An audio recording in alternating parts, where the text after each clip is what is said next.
¿Es el cristianismo un mito o una historia real? Los enemigos del cristianismo dicen que fue el emperador Constantino el que inventó el cristianismo, ¿no? Pero bueno, Constantino, él vivió y existió en el 300 después de Cristo, o sea, en el siglo III. Y tenemos evidencias históricas, evidencias, escritos, documentos históricos del primer siglo, ¿no? Entonces, vemos claramente, ¿no?, las evidencias, ¿no?, de que realmente Jesús existió. No fue algo inventado, un mito inventado por Constantino en el tercer siglo, sino que ya en el primer siglo Jesús, él existió, ¿no? Es un hecho real, algo histórico. Y tenemos los historiadores, primeramente estos escritos que podemos encontrar de historiadores de la época, ¿no?, que escribían lo que estaba aconteciendo en el primer siglo. Y tenemos, por ejemplo, a Flavio Josefo, que era judío, y tenemos también a Cornelio Tácito, que era romano. Eran historiadores que no tenían nada que ver con el cristianismo. Ellos no eran cristianos, tenían sus creencias, no eran seguidores de Cristo, y ellos escribieron acerca de lo que había acontecido, ¿no?, en Israel, acerca de Jesús, que había sido muerto por Poncio Pilato, y que sus seguidores decían que su tumba estaba vacía, ¿no?, y que él había resucitado, ¿no? O sea, en realidad la tumba sí no estaba vacía, pero era un misterio, ¿no? Pero sus seguidores decían que Jesús había resucitado entre los muertos, ¿no? Entonces, lo que no se puede negar de que el Jesús histórico fue verdad. Él existió, están los historiadores, los escritos de estos historiadores, y hay más historiadores que también escribieron acerca de lo que había acontecido, ¿no?, en el primer siglo, o sea, acerca de Jesucristo, ¿no? Entonces, esto es innegable, ¿no? Y que no fue una invención por Constantino. Pero tenemos los escritos del Nuevo Testamento, también de los apóstoles, los evangelios y las cartas apostólicas, que también se remontan, son del primer siglo, ¿no? Por ejemplo, estaba leyendo acá en Primera de Corintios, que también el apóstol Pablo escribe, en Primera de Corintios capítulo 15, versículo 6, dice que después de haberse aparecido a los apóstoles, resucitado Jesús, se le aparece también a más de 500 hermanos a la vez, los cuales muchos viven aún y otros ya han muerto, ¿no? Fíjense en que Pablo está diciendo que esos testigos, aún muchos de ellos viven. O sea, cuando Pablo escribió esta carta, aún muchos hermanos, muchos seguidores de Cristo que habían sido testigos de la resurrección de Jesús, aún vivían, ¿no? Y muchos, dice, ¿no? Aún vivían. Otros habían muerto, seguramente a causa de la persecución, porque los cristianos eran perseguidos por el Imperio Romano. Recién la persecución se terminó en el siglo III, como les dije, por el emperador Constantino, ¿no? Él, no sé si se convirtió de verdad al cristianismo, pero lo que él hizo es terminar con la persecución, ¿no?, de los cristianos en el Imperio Romano, como habían hecho los anteriores César que hubo antes, ¿no? Los anteriores de Constantino, ellos habían perseguido el cristianismo, ¿no? Pero bueno, a causa de la persecución, muchos de los testigos de Cristo, de la resurrección, habían muerto, ¿no?, como mártires, ¿no? Y alguien puede decir, bueno, pero estos 500 se pusieron de acuerdo para mentir. Bueno, es difícil que 500 se pongan de acuerdo para mentir, y más cuando son amenazados de muerte, ¿no? ¿Quién podría morir por una mentira, ¿no? Sabiendo que es una mentira. Obviamente, si hubiera sido mentira la resurrección, si hubiera sido mentira lo que ellos afirmaban, ¿estarían dispuestos a morir por una mentira? Bueno, no sé ustedes, yo no estaría dispuesto a morir por algo que sé que es una mentira, ¿no? ¿Me entienden? Entonces, estos hombres realmente estaban dispuestos a morir porque eran realmente testigos de Cristo, de la resurrección de Cristo. Ellos lo habían visto y no podían dejar de hablar, de testificar lo que habían visto con sus ojos y lo que habían oído, ¿no?, del Señor y palpado, ¿no? Jesús le aparece antes de ascender a los cielos, de donde Él se fue, de donde él vino, ¿no? Porque Él era Dios, que tomó forma humana y habitó entre nosotros y terminó su misión, que era venir a dar su vida en la cruz por todos los pecadores. Él resucita y estuvo 40 días con los suyos, y luego asciende, ¿no? Asciende a los cielos, de donde Él estaba, de donde Él era, ¿no? Entonces, vemos claramente que las evidencias son muy claras, ¿no?, de los escritos históricos de los apóstoles y también de escritos de historiadores, ¿no?, que que escribían lo que había acontecido en el primer siglo, ¿no? Pero confiamos en los testigos presenciales, ¿no? De la resurrección de Cristo, ¿no? Que ellos realmente eran confiables, ¿no? Porque, como les dije, nadie podría morir por una mentira si hubiese sido una mentira, ¿no? Y bueno, también tenemos los hermanos de Jesús, por ejemplo, que Jacobo, Santiago, que es Santiago, Jacobo es lo mismo, y también tenemos a Judas, no Judas Iscariote, sino otro hermano del Señor, que también escribió una carta en el Nuevo Testamento. Ellos, si leemos los evangelios, vemos que ellos no creían en Jesucristo como el Mesías. Sin embargo, algo pasó. ¿Qué pasó con ellos? Que después creyeron y fueron también considerados líderes en la iglesia primitiva. Bueno, claramente ellos vieron a Jesucristo resucitar entre los muertos y creyeron, ¿no? Y cambiaron de parecer, ¿no? También los apóstoles, cuando Jesús fue arrestado y fue llevado a la cruz, dice que se acobardaron y ellos y todos huyeron, ¿no? Pero ¿qué es lo que le dio valentía, valor a los apóstoles para predicar después? Claramente fue haber visto a Cristo resucitado. Eso les dio valor y no podían dejar de hablar de lo que habían visto y oído, ¿no? Realmente ellos eran testigos presenciales de la resurrección de Cristo y eso les dio mucha valentía y valor para predicar sin miedo a la muerte incluso, ¿no? Pero bueno, tenemos también otra evidencia de que Jesús no fue un mito, sino que realmente fue real. Es que las escrituras del Antiguo Testamento que profetizaban acerca del Mesías, cómo iba el Mesías a nacer, de dónde iba a nacer, cómo iba a morir, por qué iba a morir. También habla de la sepultura de Cristo, la resurrección del Mesías.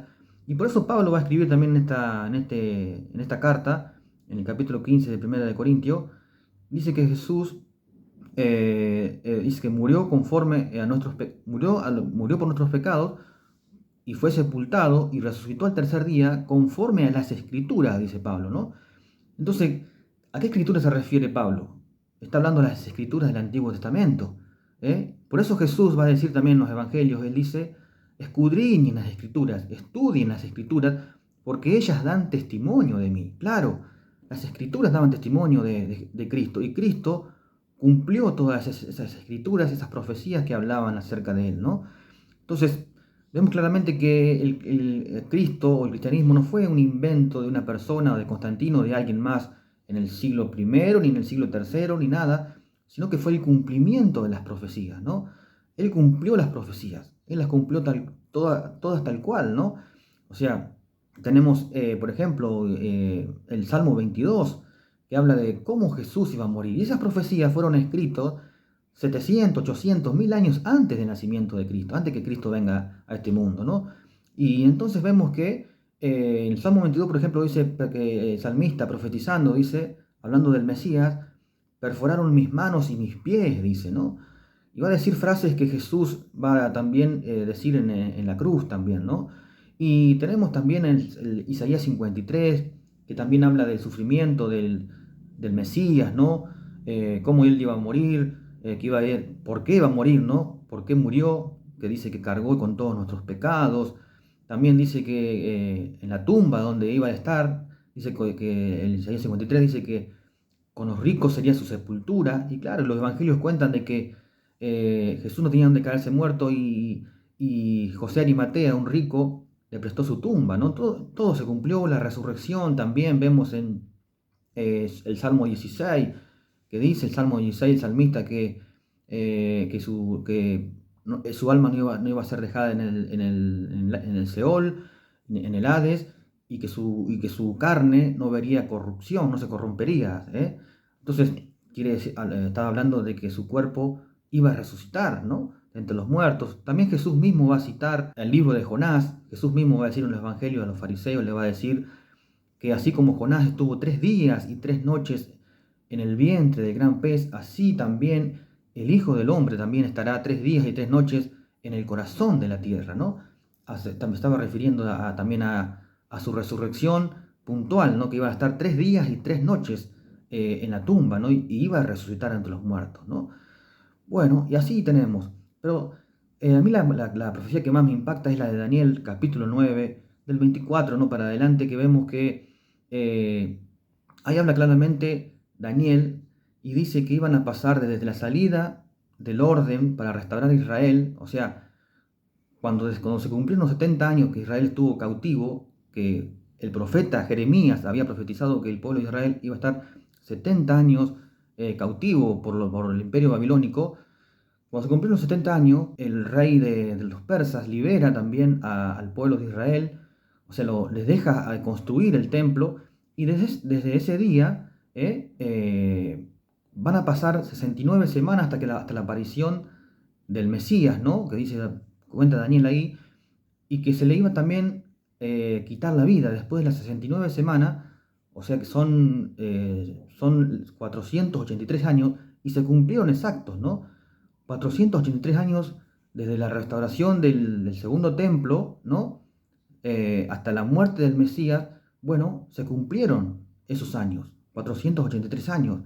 Es maravillosa la palabra. Y entonces, y también dice que después vendría un príncipe que destruiría al templo, y el muro, todo, ¿no? Lo que fue destruido, que todo eso pasó, todo eso aconteció en el 70 después de Cristo, que vino el emperador romano Tito y destruyó todo, ¿no?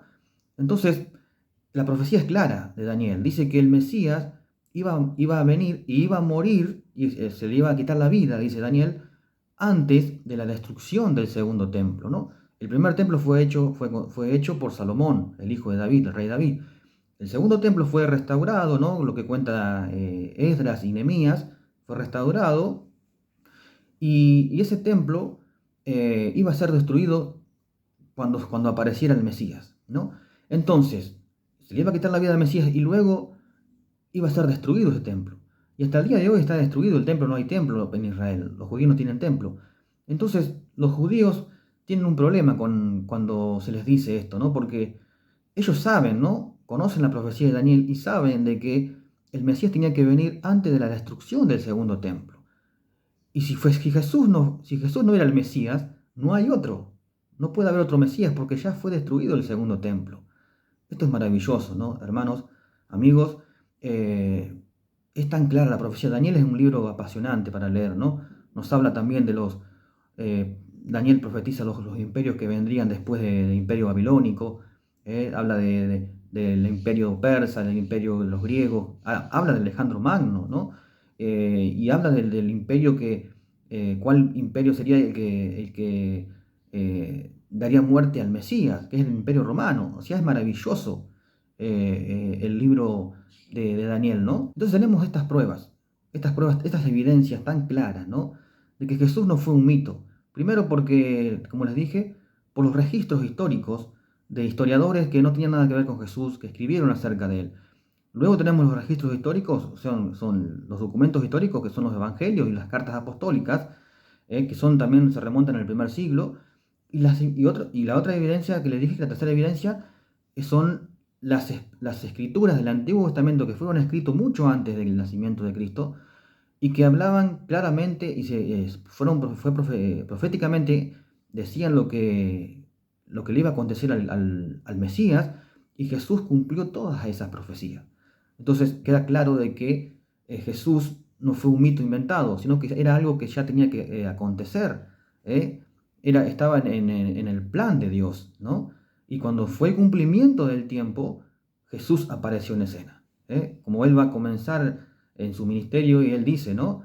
Arrepentidos si creen en el Evangelio, porque dice, ha llegado el tiempo, ¿no? Ha llegado la hora, el tiempo que Dios había determinado el Padre, que viniera, que apareciera el Mesías, ¿no? Entonces es maravilloso cuando estudiamos todas las profecías también, ¿no? Pero bueno, Jesús él afirmaba ser el único camino al cielo. En San Juan capítulo 14, versículo 6, dice Jesús que él es el único camino al cielo.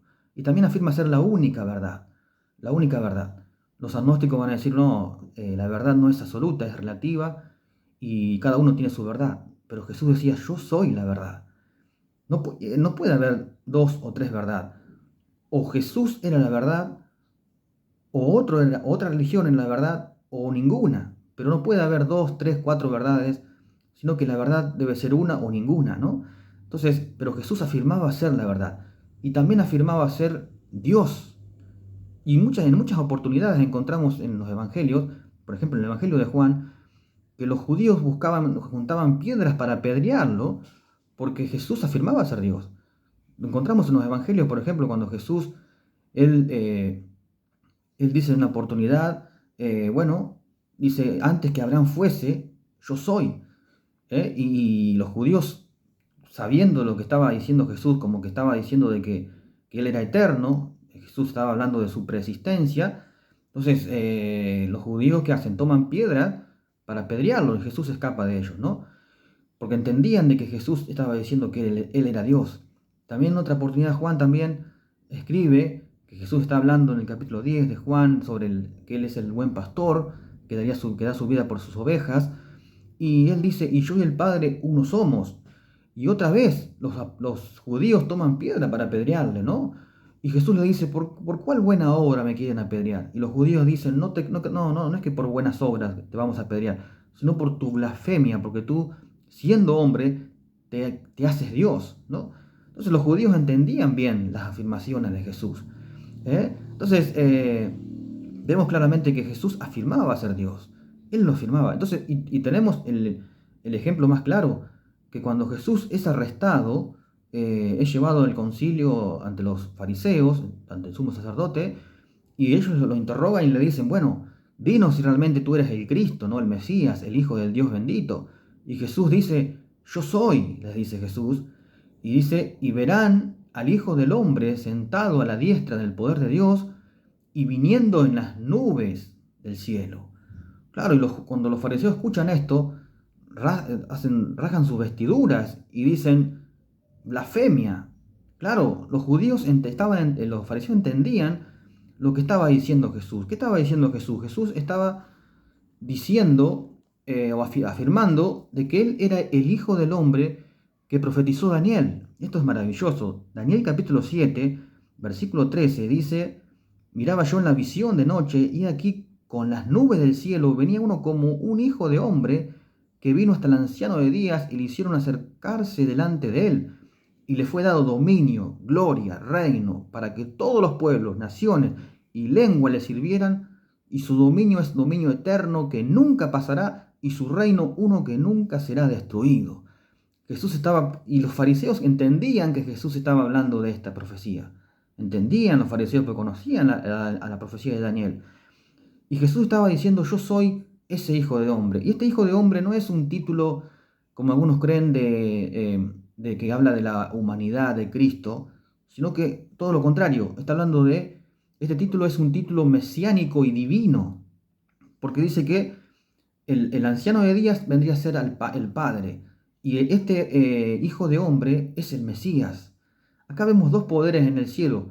Claramente vemos que entonces no fue algo inventado el tema de la divinidad de Cristo, no fue algo inventado en el concilio de Nicea, en el 325 después de Cristo por Constantino, para nada, sino que ya el Antiguo Testamento daba a entender de que Jesucristo, el Mesías, era Dios, ¿no?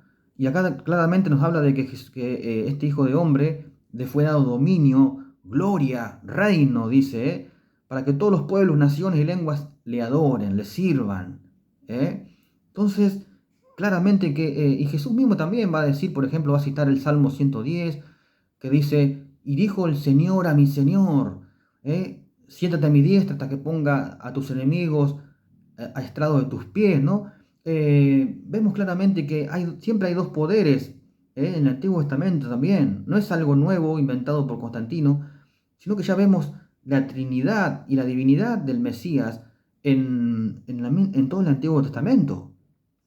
¿Me entienden? No fue algo creado después, sino que lo que Jesús afirmaba era realmente así. Él era aquel que las profecías decían de antemano, ¿no? Él era Dios, él era el Mesías, el Dios hecho hombre, ¿no?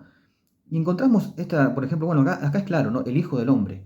Por eso Jesús va a decir muchas veces el Hijo del Hombre, se hace llamar el Hijo del Hombre, va a decir después también, cuando sana un paralítico, va a decir, bueno, él sana paralítico y dice, tus pecados le son perdonados, le dice Jesús al paralítico. Y los fariseos murmuran diciendo, ¿quién es este hijo de hombre que puede perdonar pecados? Y solamente Dios puede perdonar pecados. Y bueno, Jesús, sabiendo lo que ellos decían, dice, para que vean que el Hijo del Hombre tiene autoridad en la tierra, le dice al paralítico, levántate y anda. O sea, tenían razón los fariseos. Claro, solo Dios puede perdonar pecados. Nadie más. Bueno, y Jesús era Dios. Y él se hacía llamar este Hijo de Hombre, que es un título que Daniel hablaba, ¿no? Que es un título mesiánico y divino, ¿no? Donde es clara la palabra, ¿no? Entonces, vemos todo esto, ¿no? Es maravilloso. Pero todas estas afirmaciones que Jesús hacía, si él no hubiese resucitado, podríamos decir que son falsas. Podríamos decir que Jesús era un mentiroso o que realmente o estaba loco. Pero si Jesús resucitó, estas afirmaciones son ciertas. Entonces, y yo creo firmemente que realmente Jesús resucitó porque tenemos los testigos fieles, tenemos muchísimas evidencias. Por eso siempre digo de que la fe en Jesucristo es una fe racional, no irracional. Es una fe racional porque irracional sería si no tuviéramos evidencias, creer en algo como cuentos de hadas. Pero Jesucristo es una fe racional. Por eso dice Primera de Pedro, capítulo 3, versículo 15, dice Pedro, que estemos preparados para defender siempre con mansedumbre a todo aquel que os demande razón de la esperanza que hay en nosotros.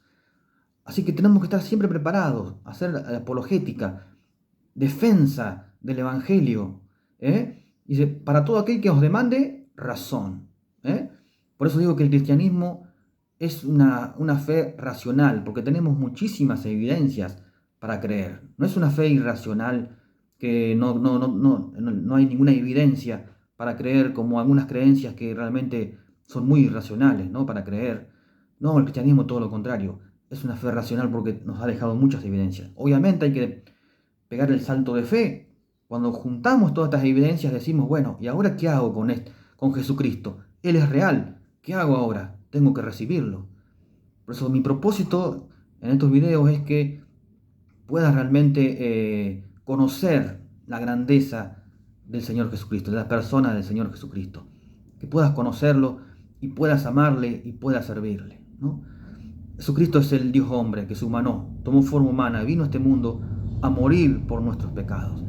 Entonces, le digo a todo aquel que esté viendo que deje de confiar en sí mismo y que ponga toda su confianza en Jesucristo como su único y suficiente Salvador. Mi oración es para que el Espíritu Santo le muestre de que es un pecador perdido, que no puede salvarse por sí solo y que pueda realmente poner toda su confianza en un Salvador perfecto, único y suficiente como lo es el Señor Jesucristo. Jesús no es un Salvador inútil que no puede salvar a nadie, no. Jesús es un Salvador perfecto, es único y suficiente que puede salvar hasta el más vil pecador. Él en la cruz tomó nuestro lugar, cargó con todos nuestros pecados. El Padre hizo justicia al condenar a Jesucristo en nuestro lugar. Alguien tenía que pagar por nuestros pecados, por mis pecados, por los pecados de ustedes. Alguien tenía que pagar. O pagábamos nosotros en el infierno o los pagaba Cristo, que fue en representación de la humanidad. Él se hizo hombre y cargó con todos nuestros pecados. La ira de Dios fue sobre que Cristo, sobre su Hijo amado, ¿no? Entonces, Él cargó con todos nuestros pecados y Dios hizo justicia. Como un juez justo no podía perdonar nuestros pecados así porque sí. No, Dios no puede, algunos dicen Dios es amor y tiene que perdonar a todos. No, porque si Dios es justo no nos podía perdonar así nomás. Es como si un criminal va al juez y dice, perdoname, juez, y el juez le dice, bueno, te perdono y te dejo en libertad. Sería un juez injusto. Tiene que darle lo que merece. También Dios tiene que darnos lo que merecíamos, porque la paga del pecado es muerte, dice Romanos 6:23. Mas la dádiva de Dios es vida eterna en Cristo Jesús, Señor nuestro. El regalo de Dios es vida eterna, pero alguien tuvo que pagar. Alguien pagó un precio muy alto, muy caro, por nuestros pecados. Jesucristo murió en nuestro lugar. Él fue nuestro sustituto y Dios hizo justicia. Entonces, ¿cómo hace Dios para perdonar al pecador sin dejar de ser justo? Bueno, Él mismo realmente cargó con todos los pecados de nuestros en el cuerpo de Cristo. O sea, Jesús murió en la cruz como si hubiese cometido todos nuestros pecados. Y tenía que ser solamente Él, no podía ser otro, porque solamente Él, que era sin pecado, podía morir por la humanidad. Y Él lo hizo. Jesucristo, el Dios Hijo, el eterno Hijo de Dios, dio su vida por nosotros. Entonces, ¿qué vas a hacer hoy? ¿Qué vas a hacer con Jesucristo? Viendo todas las evidencias que hay de que realmente Él existió, que fue real. ¿Qué vas a hacer con Él? ¿Lo vas a seguir negando, rechazando? ¿O vas a tomar el salto de fe y decir, creo que Jesucristo es mi Salvador, que Él murió por mí? Voy a dejar de confiar en mí. Voy a dejar de confiar y poner la esperanza en mi suficiencia. Y voy a poner toda mi confianza en Jesucristo como mi único y perfecto Salvador. Que así sea, amigos. Espero que les haya gustado el video y si les gustó el video, bueno, compártanlo y pónganme me gusta para que la palabra de Dios corra y muchos lleguen al conocimiento de la verdad, ¿no? Y puedan conocer a la persona de Jesucristo, ¿no? Lo maravilloso, lo grandioso que es la persona de Jesucristo, ¿no?